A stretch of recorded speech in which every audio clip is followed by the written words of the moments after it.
Welcome into Second Down right here on ESPN Radio. Christian Gokel alongside Cody Queen and Cam Urstreet. Glad you were hanging out with us on this Friday afternoon. Got so much to get into. A huge night.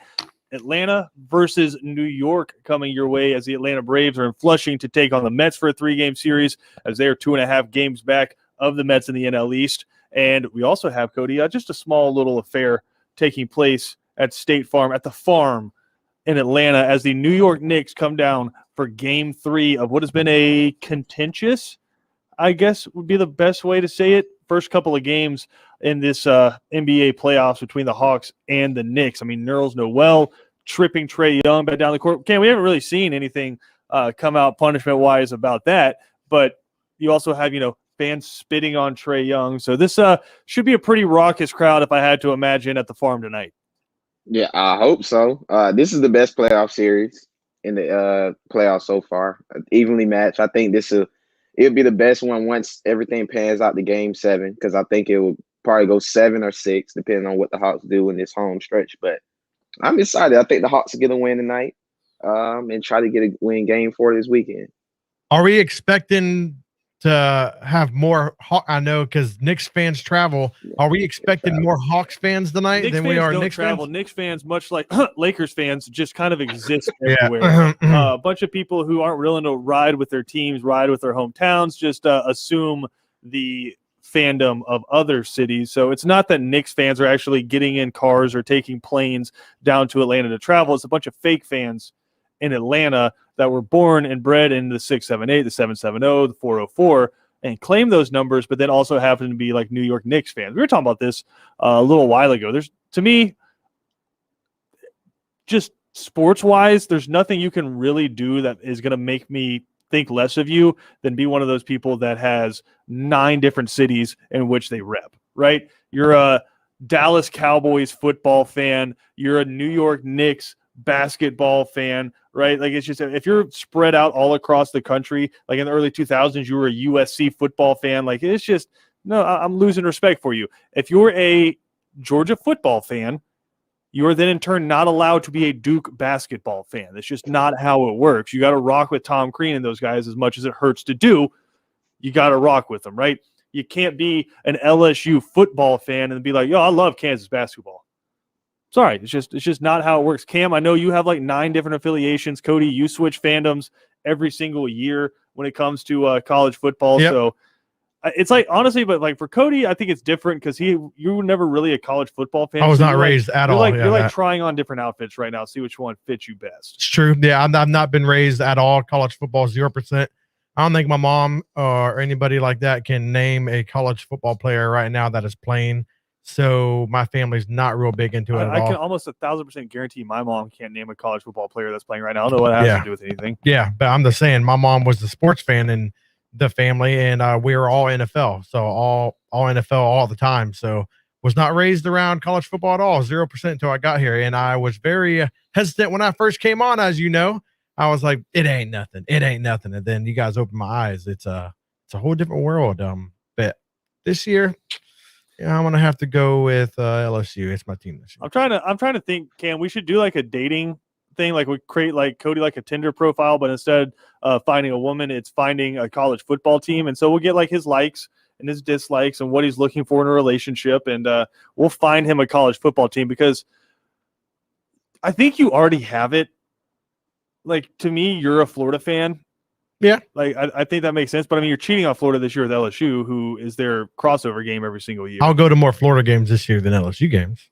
But I guarantee you, if LSU has a better record 6 games into the season, you'll be pounding your chest saying you're an LSU fan. Yeah. Again, golden purple, baby. Let's go. I just lose respect for you. That's okay. I mean, it doesn't really change your existence at all. It doesn't really change anything. It's just know in my mind, as a sports fan, I have less respect for you. It's the equivalent of like having a fan of a player in the NBA. You know how there's people that do that? Yeah, they just follow that one player to whatever team he goes to. And it's the equivalent of, I like different teams since I've not been held down by one. I think a whole kinds of different teams are cool. I think Oregon's cool. I think Texas is cool. No, you can think teams are cool, and I'll root for them. But you don't get to identify as a fan of 19 different teams. Let's put it this way. If LSU is playing the Gators, I'm rooting for the Gators. Then you're not an LSU fan. Okay, I'm an LSU supporter. What the hell does that mean? Dude, it's something you gotta do, man. You just can't be hating on No, all it's not teams. something you have to do. If they're not the dogs, you hate on them. No, that's not true at all. I enjoy college football in general. You're a huge LSU fan. I enjoy college football as a whole. I'm a fan of watching certain offensive coordinators call plays, but when it comes to being a fan of a team, there's only one team in which like I root for. Like I am actually emotionally invested in the team, and it's probably not good for my mental health. I say it's unfortunate to do this, but I'm a Georgia fan, and it is what it is. I was raised that way. I'm a Georgia fan, right? Probably not good for my mental health, but it is what it is. So I'm not emotionally invested in any other team. Like I've said this for a long time. I love watching Alabama play much in the same way I love watching LeBron James play, because I know everybody likes to root against those people and those teams, but I like watching the best do it at the highest level. Like I enjoy watching that. Like no one has, I mean, I guess some people have, but it's like, do more people spend money to watch the giant blockbuster films, or do more people spend money to watch the little niche kind of art films that it's like, oh, it could be good, but it's like, no, you're gonna watch the one that's amazing, right? I enjoy watching Alabama and Nick Saban do what they do. I enjoy watching LeBron do what he does. I enjoy watching what Tom Brady. I don't want hurts to say. It kind of came out like what hurts to say, but I mean, I respect what Tom Brady does as a football player, and so I enjoy watching it. I don't root for any of them. I don't root against anybody. The only people So you're an asexual sports The only fan. teams I root against are teams that Cam like. That's it. That's the only thing. So if he likes the Lakers, I do not like the Lakers. I do not like the Lakers now. Because he's on social media saying everybody's quiet, real quiet now. Everybody was real quiet last night. Not to say anything like that. You know what I mean? I mean, Cam, do you want to defend yourself? I don't need you to explain why you're a fan of the 13 different cities that you're a fan of, but like, do you just want to defend yourself and say that it is okay to root for different cities? Because it'll never be for me. I mean, it's okay. I only root for two different cities, Lakers, and then I like Kentucky basketball. That's it. Everything else is Georgia. No. You root. Like you go out of your way to pull for Kentucky basketball. No. I just watch it because I like Calipari. I like his swag. Like when he was at Memphis, I liked his swag then. I like his swag in Kentucky. But you're a Georgia football fan. If Georgia's playing Kentucky. Who are you pulling for to win that game? In football? No, in basketball. Oh, Kentucky. Yeah. You're not. It's just feeding the fire. Why? You know why? At least I'm honest. No, it doesn't matter where you're from, right? If you are, and this is just me, I am a very geographical person. I understand some people are raised in families, but if like say you live in Florida, but your family's from New York and like they're lifelong Jets fans or whatever, or they're lifelong Giants fans, I accept that. I think there's a transitive property between parents and children, right? Yeah. I think if your parents are Jets fans or your mom's an Eagles fan and you're an Eagles fan, I think that's fine. You can't go back and forth. PJ, I think a little bit does that, which whoever's better, the Eagles or the Steelers, he kind of pulls for a little bit. He will claim Steelers for the most part, but that's because they haven't had a losing season since like 2003. So he'll claim Steelers for the most part, but he hit me with when the Eagles were in the Super Bowl. You know, I'm going to pull from them because they're from no, get the hell out of here. Yeah, if you're a Steelers fan, you can't pull for the Eagles. But I will say this again: if like you were born in Florida, but your family's from New York, and you pull for like all New York teams, I think that's great. But then what you can't do, you can't be like, oh yeah, well I'm from Tampa, so I'm a Tampa Bay fan now. Nah, dog. If you've been nothing but Jet stuff on your profile picture forever, and all of a sudden you're a Tampa Bay fan, you can get the hell out of here. So when it comes to like, say I am from Colorado, but I moved to Florida at a young age, and my pops was into basketball, so I became a Magic fan. Obviously, it's not a bandwagoner because the Magic suck. Yeah, I think so I became a Magic fan. Parent transitive is fine. There you go. Okay, yeah. I think the parent transitive is fine. Or again, I think another thing that's fine is if you are from a city that doesn't carry a certain team or a certain sport. So I'm from Atlanta. We've lost 2 hockey teams. I don't have a hockey team. But if I have no other choice than to go outside of it and find a hockey team. You can be an Avalanche fan. We'll have to set up a dating profile for that one because I don't know. I need to find a hockey team and like something I root for. I've seen Nashville, I think, Just lost. But I know, but I think I'm getting like good vibes from them. Like Oh, they yeah. throw like catfish on the ice. Very and cool, they're yeah. pounding beers and stuff like that. So I might be cool with Nashville. But again, for me, for the most part, is if you are from a city or an area, and listen, if you're from the greater Atlanta area or from Georgia, I'm sorry, that's just the way it is. You should be a Braves fan. You should be a Falcons fan. You should. You have multiple options in terms of college football. You can be a Georgia fan. You can be a Georgia Tech fan. You can be a Georgia Southern State fan. And the good thing about those three is you can guarantee that none of them are switching up. Georgia Southern fans loathe Georgia Tech and Georgia fans. Georgia fans loathe Georgia Tech and Georgia Southern fans. We're not really going to talk about Georgia Tech fans because we know they think they're all high and mighty. They really do. Yeah, but that being said, but then but you go from there and it gets real easy past that, right? I mean, you root for the United States in the Olympics and soccer. It doesn't matter what sport's on. If you put like the American flag or like the American Olympic logo on it, I'm all about curling. Let's go, baby. Yeah, I'm all about curling all of a sudden. But I mean, listen, at the end of the day, it doesn't really matter. But if your quote unquote team that's from 40 states over from you wins a championship, just know that I'm not overly happy for you. You ever been to Kentucky? Me? Yeah. Cam? I have. Yeah, Cam. I've been everywhere on the East Coast. Yeah, everywhere. Everywhere. Dang, you're more cultured than I am. I ain't never been to Kentucky. I've been in Kentucky. He's pretty. Really? Oh yeah. Been done the bourbon tour up there in Kentucky. That's a good time. But again, just going back to the origins of what we were talking about. Yes, State Farm will, if I had to guess, probably be 50-50 in terms of Knicks and Hawks fans, just because that's the way it goes. And which is better than it would be in the regular season, because if the Knicks play in State Farm in the regular season during a normal year, it's probably like 70-30 Knicks or Hawks fans, because you have all the quote-unquote, again, fans that live in the area where it's their one time a year where they get to see their quote-unquote team. But just know that a majority of the folks you see rocking the blue and orange tonight on TV were not born in the greater New York area. Probably a lot of folks from Smyrna and Sandy Springs and Duluth and Decatur. I want to see someone with the Derrick Rose jersey come out with the Southern draw. Hey, how y'all doing? Brother, I've been Knicks, brother. Yeah, I've been a Knicks fan for the longest. I don't know why would they want to be a Knicks fan. What's it called? Cobb County. I'm out here from Cobb County. Love it. Yeah, Brooklyn, Cobb County. That's where I'm from. Absolutely. So yeah, a lot of that going on tonight. But hopefully the Hawks can silence the Knicks fans in State Farm Arena, I guess is the best way to put that out there. I think, Cam, they're rocking the red uniforms tonight. Oh, which are smooth. Oh, okay. Smooth. Okay. I think they're putting a fan vote out there for what they wear on Sunday. I like to see them wear the city uniforms. Yes. The black MLK uniforms. Those are smooth. I like the Peachtree ones. Yeah, I really like. I don't know if they're technically the Peachtree ones. I think they're like the city edition is what they call them, with the MLK, the black with the gold on it. But I mean, some of the sick uniforms. They already wore the white ones. They already wore the regular black ones, and so they're wearing the red ones tonight, which I think is their best look. Yeah. Period. That is the Hawks. But they kind of have a fan vote going on right now. But again, also, I have a big series coming up with the Braves. We had some news come out about an Atlanta Braves pitcher. We'll share that with you next right here on Second Down.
Second Down on ESPN Radio is presented to you by the Uniform Source. Got a lot to dive into, but some news coming across the wire from the Braves. Mike Soroka's season is done, according to Brian Snitker. And it kind of seemed like it was leaning that way, Cody. We obviously the Achilles injury last year. We saw him the final game of spring training where he came out and pitched a little bit, seemed like he was comfortable landing on it, and then went back to some rehab, and there was some shoulder inflammation. Then he had to have surgery again on the Achilles, more of an exploratory. So I think, if anything, it's just what's the point of trying to rush this dude back when half a year doesn't really matter versus hopefully a decade of what should be a really good pitcher for the Atlanta Braves. So again, the season over for Mike Soroka. So now that leads you to the question, what does this starting rotation look like? Because you're going to be without Huascar Ynoa, I guess now for like another month and a half since he broke his hand punching a bench. So now you have Charlie Morton, who's pitched better, Drew Smiley, who has been very up and down. He had a pretty terrible outing a couple nights ago against the Sox.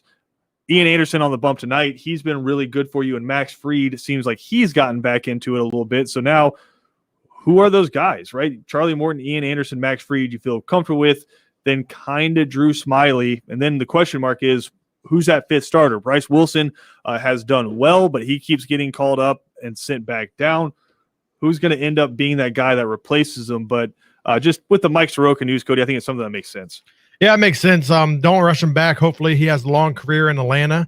So just be smart about it. I know it kind of sucks. You kind of need him, but don't rush him back. You got the farm system coming up. You got a left-hander, Kyle Muller. Yeah. Maybe you can call him up or something like that. But you have a little bit of pieces. Don't really panic until you really see the pitching really needs help. But you go through these slumps and everything that you do panic about. But hopefully it gets better. Hopefully next year he'll be throwing heaters. Yeah, hopefully we're talking about him by next spring training. But Cam, I think it's got to be a big concern for the Braves because really I'll say you have three guys right now you feel comfortable with: Charlie Morton, Ian Anderson, and Max Fried. After that, I'm not going to put Drew Smiley in there because it's been so hit or miss with him on the mound. Is it Bryce Wilson? Do you call Kyle Wright back up? I mean, how comfortable should Brian Snitker be right now with that starting five? I mean, it's next man up. They're professionals for a reason. They get paid to do this. They haven't had him for 49 games this year. You're playing the long game with him. So basically you're saying, you got your Achilles torn last year. Okay. We want you to rest up and have you for the future, but it's next man up. You're professionals. You get paid millions of dollars to do this. So they'll figure something out. They're not down bad right now. They're just a game under 500, could get over 500 this week. Maybe one day. Cam. Yeah, maybe one day this year. Hopefully it's this weekend. You will have to, I think, sweep them to do that. But it's just next man up. That's how I see it with especially for professionals. That's how I see it. Yeah, and again, you got a big series coming up with the Mets. Ian Anderson on the bump for the Braves tonight. And really kind of unfortunate because you had 2 games against the Red Sox and then a night off while the Mets were playing a 4-game series against the Colorado Rockies, which, I mean, we all could kind of assume how that one would go. They take 3 out of 4 from the Rockies to extend their lead back out to 2.5 games. But you kind of mentioned it there, Cam. If the Braves can somehow go into New York and win 3 in a row, then you will be number 1 in the NL East and over 500 for the first time all year. It's going to take a lot to get that done, but maybe not as much as Braves fans are thinking, because you see that the Mets are number 1 in the division, but they haven't been playing that great. The offense really hasn't been there for the Mets against the Rockies, who have been bad this year. They scored 2 runs, 3 runs, 1 run, and 4 runs. There's some of the worst pitching in the league, too, against the Rockies. Yeah. So yeah. And so now you have the Braves coming in where the bats have started to heat up. Again, you go out there, you beat the Red Sox in game 1 of that series, and then you just kind of have a meltdown in the 6th inning, which I was kind of curious about letting Drew Smiley go back through the order a 3rd time against the Red Sox, especially a guy who really is only comfortable with 2 pitches right now. I thought that was an interesting decision by Snitker. Maybe pull him because you knew the rain was coming. Pull him, put in a bullpen guy, close out that 6th inning, and then if the rain delay comes, hopefully just hold it there as a tie going in. But hey, water under the bridge. your game under 500, 2.5 back in the division. But Ben writing in saying Tucker Davidson and De La Cruz need a look as a starting pitcher. I don't know that now is the time. Yeah. Because we saw it so many times last year where, and we've talked about this before, where you pulled up Ian Anderson, right? You needed him, Bryce Wilson, where you just had to have an arm. So you called up one of the guys from AAA. Eventually, if you keep doing that, it's not going to work. Well, when you go after Kyle Muller, it like drops off from what I'm looking at the ERAs and everything significantly. And that's only if you really have to. I would leave it the way it is right now. So digging in the farm system right now, I want to hold off on that just because you heard the news. The homeboy's not coming back doesn't mean you need to just go straight into the farm system. And I wonder if they go try to get another veteran. And there you go. Yeah. Before the All-Star break, try to grab somebody. Do you try to bring somebody in the outfield? I know some more news from AAA. Alex Jackson seems to have found his swing, which could be really important for the Braves, as it appears you're going to be without Travis d'Arnaud for the rest of the regular season at least. And then when you get hopefully to the postseason, I think you're going to be like, what are you getting back with Travis d'Arnaud? Because it's a hand injury. How much rehab would you have? So I think Contreras is your guy. But if you could have Alex Jackson come up, who hit 3 home runs last night in AAA, it seems like he's found his swing. And I think all 3 of them opposite field home runs. One of them kind of straight away dead center, but all opposite field home runs. So he's found his opposite field power a little bit. If Alex Jackson come back up, the lineup's feeling a little bit better. You're wondering what you're going to do in the outfield. Do you maybe bring up Drew Waters? A lot of people have been clamoring for that, but that's one of those ones where I'm like, the Braves. I like Drew Waters, and he's been hitting the heck out of the baseball and hitting a lot of home runs, but he's also striking out a lot. I think he's striking out about a third of his ABs right now, and that number would just go up if he was to come up to the major league. So I think some interesting decisions, but Adrianza has been playing really well. You're still Inciarte has been playing really well. Ronald Acuna is playing a solid right field for you. So I don't think it's desperation time for the Atlanta Braves. Again, 1 game under 500, 2.5 back in the NL East. You have guys who have been there and done it before with Bryce Wilson. Kyle Wright, I think, has done a better job this year coming up. And really, those 2 guys, it's a tough job getting optioned up and down from the AAA site, but you're gonna have to do something, especially until Huascar Ynoa gets back. So we'll see. Again, Braves coming up a little bit later tonight. It's gonna be a big series against the Mets. Just a big Atlanta New York weekend coming up. Go ahead. What did they got to do for this series? I know last time it didn't go too well. 2 out of 3. You got to do what they did to you when they came to Atlanta. I mean, if you let them win this series, and all of a sudden you're looking at 4.5 games back in the division. Yes, it gets out of control real quick. Yeah. And you can't let that happen. So we'll see. Again, Braves coming up a little bit later tonight against the Mets. And again, the series, Cam's called it the most competitive series in the NBA playoffs thus far. Most people are predicting it's going to go to 7. Hawks, Knicks coming up a little later. I think just, Cody, the contention between Atlanta and New York fans are drawing in a lot of non-basketball fans into this series. They could care less about basketball, less about the NBA, but just this Atlanta, New York, and they see the New York fans talking trash. This was supposed to be that big of a series. Now it's like big. It's a 4-5 series. Yeah. I mean, it is what it is. It's a 4-5 series. It's the average teams in the Eastern Conference according to the rankings, and so it is what it is. But it's been the most competitive, and thanks to New York, it's got a little fire to it because they want to play a little dirty. So we're going to take a quick break. We'll come back, talk about that a little bit more. We got some college football stuff to dive into as well. An announcement from the University of Georgia I think will make a lot of fans very happy. All that next on Second Down.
Oh, second down on ESPN Radio, presented to you by the Uniform Source. Some amazing headlines from yesterday that I wanted to get to. Number one, you guys see why Shohei Ohtani missed his start yesterday?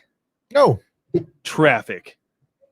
Hey, I've missed the beginning of the show for TikToks. You know what I mean? It's just hard. I mean, it's basically the same thing. I mean, in my mind, I'm like, if Ohtani's getting a start for the Angels, there's not an amount of money they wouldn't spend to get him there. It's like, send a helicopter to his house to get that dude to the park. Yeah, you worth millions. How do you? I don't know. Hey, he's worth millions of dollars. Maybe you could have, send somebody a helicopter or something. What it sounded like, it was one of those nightmare scenarios where, like, you see that there's traffic, and so you try to get off on the other road, and the other road's even worse because everyone else is trying to get off on the other road. So I think he went back to his house, tried to take public transit, but that was shut down. Shohei Ohtani trying to take public transit to get to the ballpark. And eventually the managers had to be like, listen, Joe Madden, right? I think Joe Madden's the manager out there. Had to be like, listen, it just keeps getting pushed back. You'll start tomorrow. It's fine. Just get here when you can. Was it at the Angels? Yeah. So Anaheim, dude, that's some bad traffic. Yeah, that is. I've been there. It's bad. What's the biggest traffic snafu you've ever had? Like almost missed something because of traffic? Oh, I missed formation one time. Oh yeah, it was really bad. I got roasted. Yeah, it was bad. I had to miss formation, and I don't miss stuff. So. Kevin and I almost missed the call of the game last week, the BC game, because anybody that's traveled through Atlanta knows we went through at about 2:30, 3 o'clock through downtown Atlanta onto the I-85 merger. That shut it down. I have been all over the nation with traffic. Me and you went to Atlanta. The traffic in Atlanta is different. No joke. We were like north side Atlanta, like on 575 at 7 o'clock in the morning, and Cody was like, "This is unbelievable," because we came like over a hill, and you just see like 6 wide. Jeez. Just kind of like sluggish, and I was like, "No, this is actually moving pretty well." Like oh my god, like it's not gridlock. This is actually moving pretty well. I hate traffic too, so I was like, "You gotta drive, dude." Like you're like, no problem. Oh yeah. You know how you know how you drive in traffic, and this is a PSA for everyone out there listening. You know how you drive in traffic? Just stay in your lane. Yeah, that's if true. You got to get over to the right. If you're just cruising, stay in the middle or stay in the left lane. You know who stops traffic? People who try to zig in and out of the lanes. That's the people who stop traffic. Cam's smiling, so I'm assuming that's you.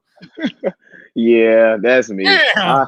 Because you almost hit me, and so I have to hit my brakes, and by hitting my brakes, the person behind me taps their brakes, and then it's just a domino effect. Everybody tapping their brakes, and then all of a sudden traffic stopped. Instead of moving along at our 20 miles an hour pace that we were moving at, you just had to get up 1 car length. You get all mad because he has like the Kentucky UGA Laker stickers on the back of his car and everything. You're just like, dang, this guy, man. I don't have none of that. But I hate traffic though. Oh, I mean, yeah, but it is what it is. When you get stuck in traffic, Cody, this is something I learned, and I guess it's just as you get older, it's just something you kind of observe. You can't beat traffic. No. Like you just can't. Like like I said, you try to get off on the exit, you're like, okay, looking at my maps, I can get off on this exit, take this road over, and I'll come here, then I'll go up there, I'll take a left at this light, and I can just cruise around traffic. Yeah, it's fine. You know who else has that idea? Everybody. Literally everyone. Yeah, I've never lived in a city that had like real bad traffic. Oh, born and bred in Atlanta, brother. Colorado Springs got like almost 500,000 people, but we don't really have traffic problems because it's spread around. It's like really spread out, the whole county almost. So we never really had problems you with that. that. Know how they designed the interstates and the roads in Atlanta? You ever play that game where like someone like draws on your back and you have to copy what they draw on your back? Yeah. That's how they drew up the maps of Atlanta, because it makes absolutely zero sense. It's like a big crosshair. Yeah, you get like the perimeter. And a lot of those old towns with the perimeter on the outside was done like for like a military type of thing. So I know it was all during like the Eisenhower stuff. We don't do it in the history lesson. That being said, if you're sitting in traffic, your best bet, just ride it out. Now I will say this: I had a when I was in college, Georgia State, so going to Atlanta again, I was going down for a final, and I was going down 75. And when I say gridlock, I mean like cars in park and off kind of gridlock. Sucks, I knew man. I wasn't gonna make the final, and this I'm an Atlantean. I know to leave 2 hours before I have to be anywhere else.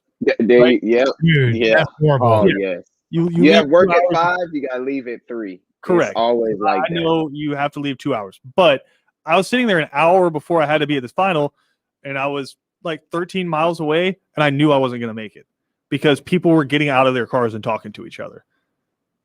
And so what I do, texted the old professor a picture, and he sent me a text message back. He said, "You're not the only one. We will have a makeup date." And I was like, thank "Well, God, thank God, because this That's is a nice guy. unbelievable." Because there are some professors where if you text them that, they're like, "Well, you should have camped out outside of my office the night before and been here for the final." Another amazing story that has to do with the city of Atlanta, and this will make you laugh no matter where you are, but specifically if you are from Atlanta or you're familiar with Hartsfield-Jackson Airport. Janoris Jenkins. Oh yeah. I seen this. Really good player. Not a great decision. He parked his $250,000, so $250,000 2016 Rolls-Royce Wraith. Say that 5 times fast. Rolls-Royce Wraith. Now say it fast. Say it fast. Rolls-Royce race. Blah, blah, blah. Dang, dude. I speak for a living. What the heck? I don't think anybody can probably do that fast. If you think you can say Rolls-Royce Wraith 5 times fast, 912-342-7184. We'd love to hear you try. But he parked his $250,000 Rolls-Royce in the economy lot at Hartsfield-Jackson Airport, the busiest airport on earth. My man's trying to pinch a penny, dude. You Welcome parked to Atlanta. of $1 million car That's why he's got to pinch pennies. in He the can't afford it. economy lot. Bro, take an Uber and leave the Rolls-Royce at home. No, you can't do that. What's the Atlanta thought is there? it's not for the you want to weak. guess how this story ends, Cody? He got stolen. Rolls-Royce is gone. No, my boy. Yeah. Oh, Yeah. it got Yeah. No. That was Yeah. Nicolas Cage from Gone in 60 Seconds. It would have So, been like, oh man, imagine coming back and you're like junks on blocks. You're like, Cody, oh man. Cody, I have never had a car that's valued over $6,000. Never. Me too. Like just never had. I think you paid more than that for the truck you have right No, now. I got it for $6,000. So right at 6. All right. Boom, So at 6. I have never owned a car that's valued over more than $6,000. It is what it is. I've never put a big value into driving Yeah, me too. super fancy new cars. Right. I would get worried when I would leave my beater at the economy lot that it was gonna get gone.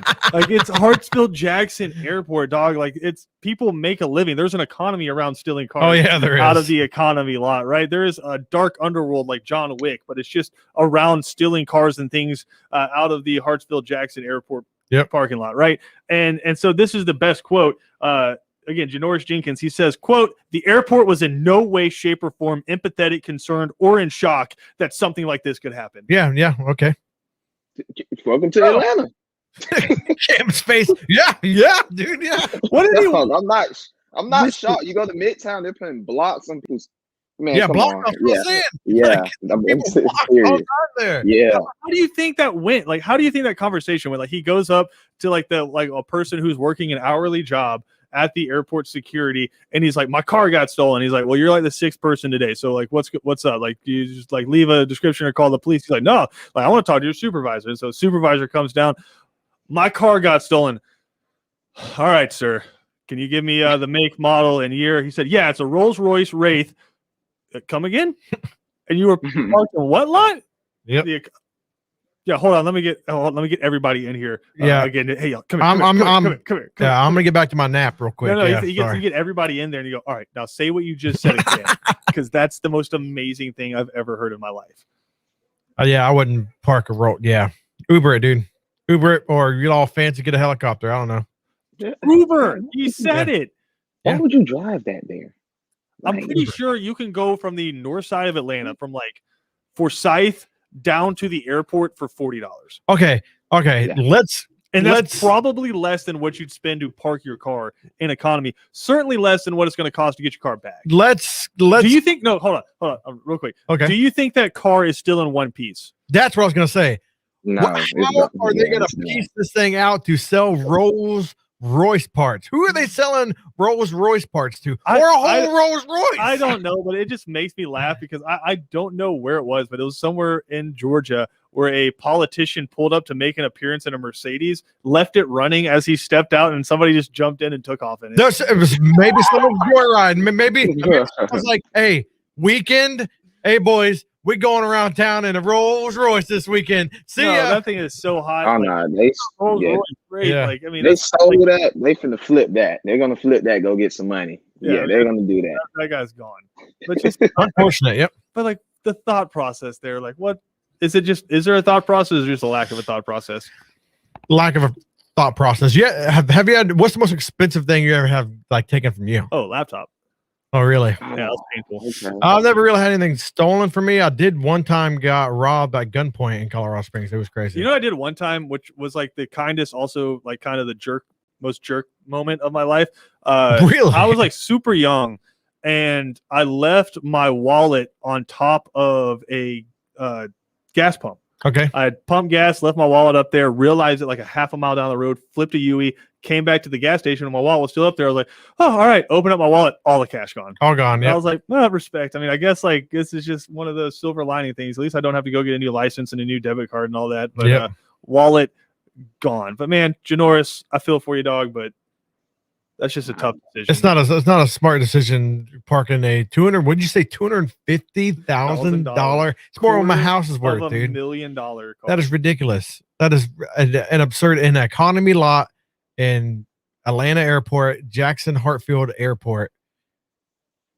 Just like Cam was saying, dude, there's been cars all the time on blocks there, all time, and you're gonna and then complain, be like, I don't know how you guys didn't do that. Like, dude, what did you expect?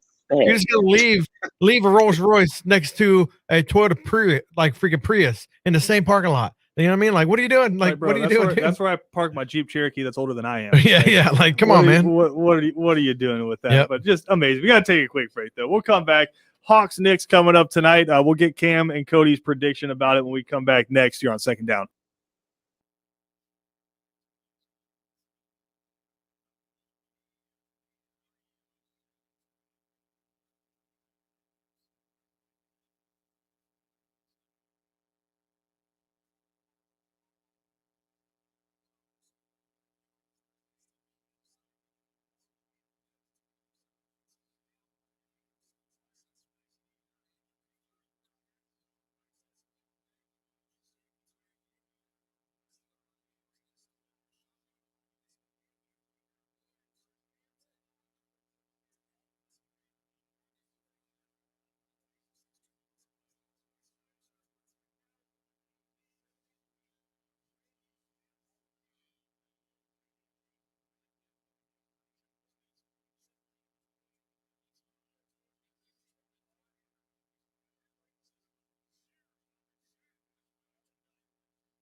Second Down on ESPN Radio is presented to you by the Uniform Source. Got a great show coming up next on 3 and Out. Ben Troop and Kevin Thomas going to break down Hawks-Knicks Game 3. Also going to take a look at Georgia's home opener.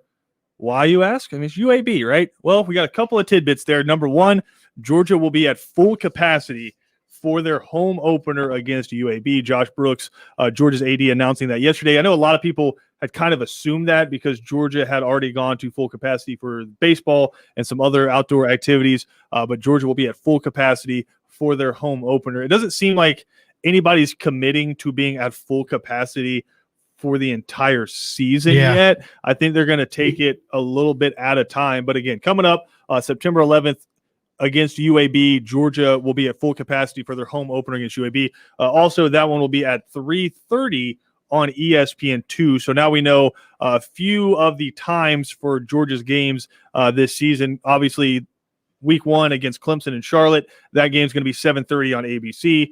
They announced Florida, Georgia, which I think everyone knew this was coming, 3:30 on CBS. And then in their SEC home opener, they'll take on South Carolina at 7 o'clock as Shane Beamer comes to Sanford Stadium, first-year head coach with the South Carolina Gamecocks. Didn't go too well for Georgia the last time South Carolina came to Sanford Stadium, Cam. I think 3 interceptions of Jake Fromm by Israel McQuamu and upset the Dogs in that one. So I think Georgia might have a little bit of revenge on their mind coming up in that one. But it's exciting to be talking about full stadiums again. What tradition are you most excited to see return, Cam? Because to me, there's nothing like college football fan bases, like a full college football stadium, like Death Valley and LSU, just screaming at you all the different songs that they play. You know which song is my favorite, Cody, but I don't know if that's because you're an LSU fan, yeah. I don't know if that's ready for the FCC on that one, but LSU's got a certain thing that they chant at home games, which is amazingly hilarious to me. But I mean, you have Inner Sandman that Virginia Tech does, right, Cam, where it's night. You have an entire stadium jumping up and down. You have jumping up and down, jump around from House of Pain. They play up at Wisconsin when they're going. So I mean, there's a ton of traditions, and it's going to be cool to see them with full stadiums again this fall. Which one are you most excited to see return? I remember it was about a few weeks ago. I was looking at Michigan. It was Michigan against Penn State, and they was throwing the white towels. I mean, the whiteout of Penn State lead. Oh man, it was loud. I could barely hear it through my headphones. It was loud, and they was playing like Mo Bamba at that game. So really that, and just hearing just the noise in each stadium, I miss it. I love college football. That's what I like about it the most. Yeah, whiteout at Penn State is elite. South Carolina, I think Williams-Brice is underrated in terms of loudness. When they do the sandstorm at the beginning of the games, and they kind of like do the towels in sync with it, that's amazing. But I just can't wait to see full stands again. It's going to be cool to see Week 1 with Miami and Alabama. If I had to imagine, because Atlanta is Alabama's second home, that game's going to be predominantly Crimson Tide fans. But I know Charlotte, that one's going to be 50-50. That's going to be red and orange. My kind of tradition kind of thing with people is actually the college game day. They didn't really have people last year. So I'm waiting for the new signs. Oh my God. I'm waiting for it, baby. I know you guys hate Coach Corso, and I don't understand it. I think it's blasphemy. I don't hate him. I love him. I love him. I'm not talking about you, Cam, but like there's some people in this office, including Cody, that are like ready for Lee Corso to retire. Because That's fine. Tennessee. That's fine. What the heck? That he's earned that. Oh yeah, he needs to earn a retirement. No, he has earned retirement, but he's also earned the choice to decide when he wants to retire. I think if Lee Corso puts in his contract, like 3 years after I die, you have to include my gravesite in one of the cameras, I think that's fine because he's absolutely earned that.